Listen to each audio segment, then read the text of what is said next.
straightforward Seattle news coverage. Cairo 7 Eyewitness News starts right now. Tears for a city torn apart by a school shooting. We have 5 down. The gunman, the school's homecoming prince. Knew tonight what he said minutes before the rampage. And then he said, hold on. And I was like, no, dude, I'm hungry. And new details about the victims. The unsuspecting hero. Either he tried to reload or try to shoot her, and then she stopped him. And tonight, more on the possible motive. Cairo 7 is committed to bringing you every detail on this rapidly developing story. And that certainly continues now at 11 o'clock. Team coverage as families and police piece together what led up to this violence. And we begin with Graham Johnson with the latest on the investigation. Graham. Police called a news conference here 2 hours ago, but revealed no new details. Right now, some 12 hours after the shooting, they continue to carefully process the crime scene. Tonight, we were outside Marysville Pilchuck High School as 2 vehicles from the Snohomish County Medical Examiner's Office arrived to take away the bodies of 14-year-old Jalen Freiberg and one of his female victims.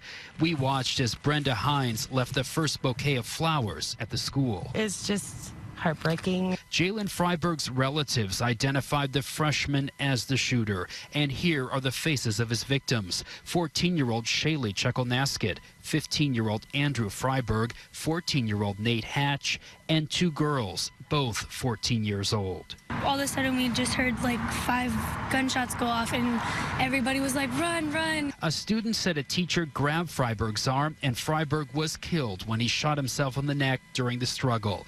Police say the .40 caliber Beretta was legally purchased, but they won't answer our questions about who owned it or how the shooter got it. That's all part of the investigation. We just don't have the details to release yet. Classmates recently voted Freiberg homecoming prince. Sources close to him tell Cairo 7 the shooting was sparked by a breakup with a girl. That's one of many details police have not confirmed. So there's still a lot of work to do. We want to make sure that we do this right. We want to make sure that we have all of the right answers. Crime scene investigators hope to finish their work at the school by 4 a.m. The Snohomish County Sheriff's Office says it will have an update for us about 7 o'clock tomorrow morning. Live in Marysville, Graham Johnson, Cairo 7 Eyewitness News. All right, Graham. Well, again, 4 teenagers, are still in the hospital tonight, all critically injured.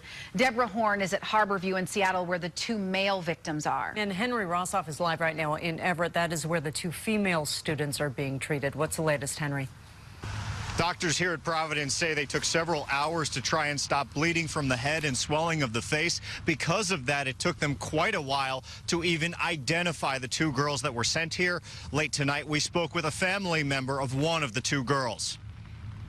There's a whole lot of family up there that's in sorrow. Leanne Enoch is Marysville Pilchuck student Shaylee Chucklenaskett's cousin. Enoch says Chucklenaskett was shot in the head from point-blank range. The teenager is now laying in a hospital bed, drifting in and out of consciousness. And I seen parts of her face was covered. That may explain why earlier in the day, Chucklenaskett's uncle told us she got shot in the head. She's not going to make it. So I better get up there. I can reassure them that they will get no better care than we can give them here. But hospital doctors say it's too soon to tell if Chucklenaskett and the other teenager at Providence will pull through.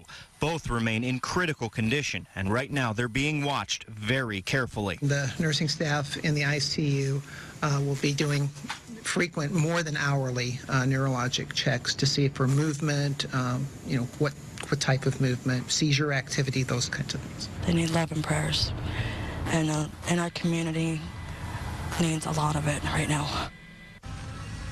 The next medical update for these 2 teenagers will be 9 o'clock tomorrow morning. We will bring you that development as soon as it's available to us. Live at Providence in Everett, Henry Rossoff, Cairo 7 Eyewitness News. Yeah, Henry, best case scenario, it will be a long, rough road to recovery for them. Well, now we want to check in with Deborah Horn. She is at Harborview Medical Center, where 2 victims, both cousins of the shooter, are being treated. Deborah. Both, Angela, are also in intensive care here at Harborview Medical Center, but it wasn't until late today that we realized this is truly a family tragedy because they and the shooter are related. We were here as 14-year-old Nate Hatch arrived at Harborview Medical Center just before noon. In serious condition, a bullet went right through his jaw. He was the first victim from the horrific shooting brought to Harborview. Then 3 hours later, 15-year-old Andrew Freiberg arrived too, in critical condition with a gunshot wound to his head. A sheet was used to block our view. But it wasn't until just after 6 Friday night. One big Freiberg family. That's the ones that got shot. When we talked to Nate's grandfather in the lobby of Harborview, that we finally learned their connection to each other and the shooter, Jalen Freiberg. All three of them are cousins, and they live right close to each other, and they're just really buds. All three of them. In fact, Don Hatch, a Tulalip tribal elder, said all three were sitting at lunch at Marysville Pilchuck High School just before Jalen opened fire. Hatch, too, was at a loss to explain why their cousin would turn on them. I don't see any bullying. I don't see any hatred or nothing out there that happened that caused this thing. You know, just things that happened. I can't say why. I asked if he can forgive his young cousin for what he has done. Oh, geez, tremendously. God wants me to do that. Indeed, Don Hatch said he planned to tell his cousin, Jalen's grandfather, tonight that he does forgive him. And he says he also wants to gather the tribal elders so that they can, quote, find out how we can do a better job with our children. As for Freiberg and Hatch, both of them are expected to be in intensive care at least overnight and undoubtedly longer. Live at Harborview Medical Center in Seattle, Deborah Horn, Cairo 7 Eyewitness News. And prayers going out to that family tonight, Deborah. Well, tonight, Cairo 7 obtained the emergency dispatch recordings, and for the first time at 11 o'clock, we are hearing the very first call and the dramatic moments as officers arrived on that scene. Possible shooting at the high school, the cafeteria. It is confirmed. We have a shooter. We have 5 down. Ocean 12 advising active shooter. Shoot out for all county agencies. Where's your shooter, Ed? We are all in the cafeteria. Is the shooter down? Affirmative. Shooter is down.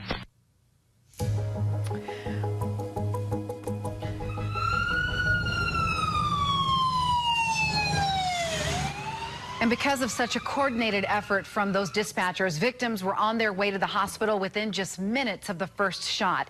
Here's a timeline of the tragedy. At 10:39, the first calls came into 911. 2 minutes later, a school resource officer arrives on the scene. At 10:43, officers confirm that Jalen Freiberg was down after shooting himself. 6 minutes later, the first ambulance arrived, and the full SWAT team was on scene within 21 minutes of dispatch. Cairo 7's Nick McGurk has been digging into Freiberg's past today. And Nick, you spoke to a friend of his who has a stunning story and had known him for years. He spoke with Jalen Freiberg just before lunch this morning, no doubt one of the last people to speak with the suspected shooter before that student opened fire. I said, I'm going to go get something to eat. He just said, hold on. And I was like, okay, that's kind of weird because he never says that. Austin Garcia says his longtime friend, Jalen Freiberg, tried to get him to hold on just as Garcia was going in to get lunch this morning, warning Garcia not to go into the cafeteria. And I was like, no, dude, I'm hungry. Garcia says he walked into the cafeteria, and 2 minutes later, he heard the gunshots. I just turned around real quick, and I saw a bunch of people going down and gunshots, and I just ran. The shooter, Garcia says, is the same Jalen Freiberg seen in this video from last week. He just walked down. He was just super happy. Cheerleader Selena Tyler remembers Freiberg smiling after being voted homecoming prince by his fellow freshmen. But posts on Freiberg's Twitter page show he was angry and friends say heartbroken. That broke me, he wrote a few days ago. And yesterday he tweeted, it won't last. It'll never last. What could have led to this, and no one has an answer. Freiberg's CrossFit coach and Tulalip Tribes member, Caleb Wood, says a text message this morning is all the warning those closest to him had. He sent a text message to his family and everyone asking them to do certain things for him after he's gone. And it happened, I think he sent that right before he did what he did. Not only was Freiberg an athlete, he was also very involved with the tribes. We are live tonight outside Marysville Pilchuck High School. Nick McGurk, Cairo 7 Eyewitness News. And students were slowly evacuated from Marysville Pilchuck after the shooting, and then they were taken by bus. They were shuttled over to Schultes Gospel Hall. That's about a mile away. They were reunited with their parents there, and that's where so many of them absolutely dissolved in the arms of their dads, their moms, their loved ones. Lots of hugs, lots of tears here throughout the afternoon. And that is also where Cairo 7's Natasha Chen has been all day. And Natasha, this is where you heard some harrowing stories from some of the students who experienced what it was like inside. Including eyewitness accounts of how one teacher jumped in to prevent this tragedy from becoming any worse. This church parking lot is where students were finally safe. Safe to hug each other, safe to find their parents, and safe to start telling each other what they saw. It's a gun, run, go, go. Like, I heard the guns and I turned around and he's just like pulling it and shooting everyone, and there's blood everywhere, and some got on other girls' faces and stuff. While most students ran for it or hunkered down silently in classrooms with their teachers, Eric Cervantes froze right next to the lunch table where classmates lay bleeding. He called 911 and saw this teacher, Megan Silberberger, suddenly run toward the shooter. She grabs his arm, like a hand on hand. It happens like in seconds. He said one more shot fired, this time hitting the gunman's neck. The Marysville Education Association president, who taught at Marysville Pilchuck High School for 20 years, said Silberberger just started her first semester teaching social studies. I think your classic first-year teacher with high enthusiasm and a lot of passion for what she does. He said he's proud of her for her actions. Students like Cervantes are thanking her, even as they try to forget the things they've seen. I still have that image in my head, and I'm just trying to forget about it, but it probably won't stay on my mind for a long time. The Teachers Union president said he's very proud of Megan Silberberger's actions today. If and when she speaks with us, we will share that with you. Live at Schultes Gospel Church in Marysville, Natasha Chen, Cairo 7 Eyewitness News. The Tulalip Tribal Chairman joined with other local leaders outside Marysville City Hall to share his shock and grief this evening.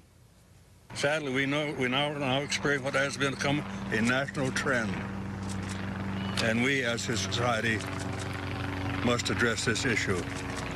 The fact that tribal members were involved makes it extremely hard. We're deeply saddened by this whole tragedy of why it would happen in our community. We can always say that we watch it on TV, but here it comes, walking in our door. Herman Williams Sr. also issued a statement. It said in part, "These are our children. They are suffering and their lives will be forever changed. I ask everyone to pray for the children and families of those involved." Well, Governor Jay Inslee was among hundreds who packed a Marysville church tonight to mourn and to support their community. Cairo 7's Lindsay Sheldon was there with some of the students who escaped the cafeteria during the rampage. Lindsay. Yeah, I spoke with Caitlin Hopp. She actually heard and saw those gunshots and then ran from the cafeteria. She was one of about 2,000 people that officials here estimate filled the sanctuary, the overflow room, the foyer, and even stood outside. There were tears and overwhelming grief tonight at the Grove Church after the deadly shooting at Marysville Pilchuck High School. Caitlin Hopp heard the gunshots behind her in the cafeteria and ran. I'm hanging in there, but it was really sad to me. They turned to God. And you would comfort our broken hearts tonight, God.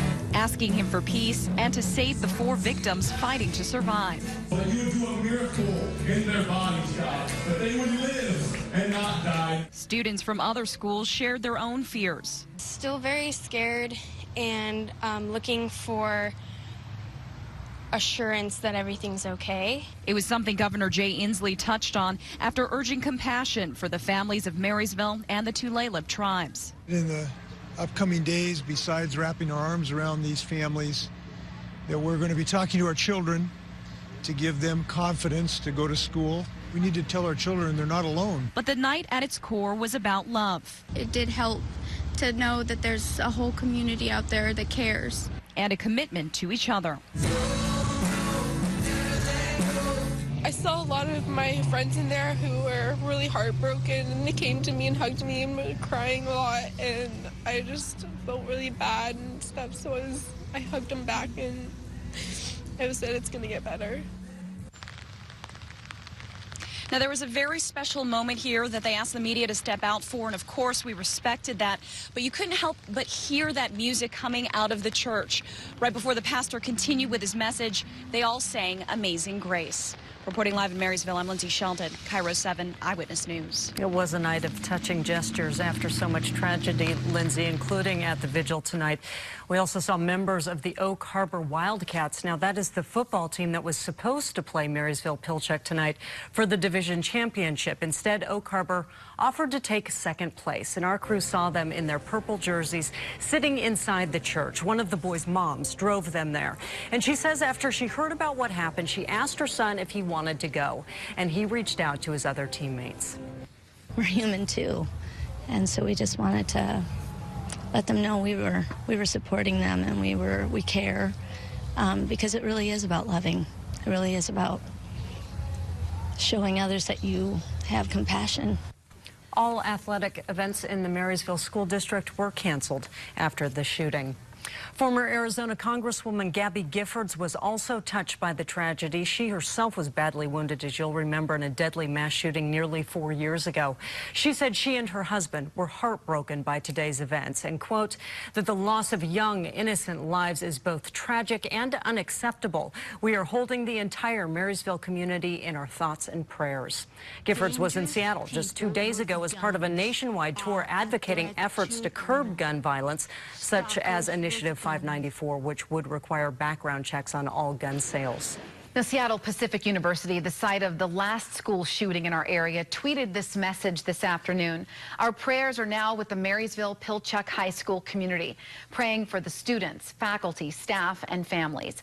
The shooting at SPU happened in early June. One student, 19-year-old Paul Lee, was killed. Another 2 students were injured. Responding officers arrested the alleged gunman, Aaron Ibarra. Still a lot of unanswered questions in this case, and our morning news team is already gathering new material right now. Stay with the team that stays on the story. We will have updates on the victim's conditions and any possible motive we hear about starting tomorrow morning at 7 a.m. You'll, of course, also find updates 24 hours a day at KairoTV.com.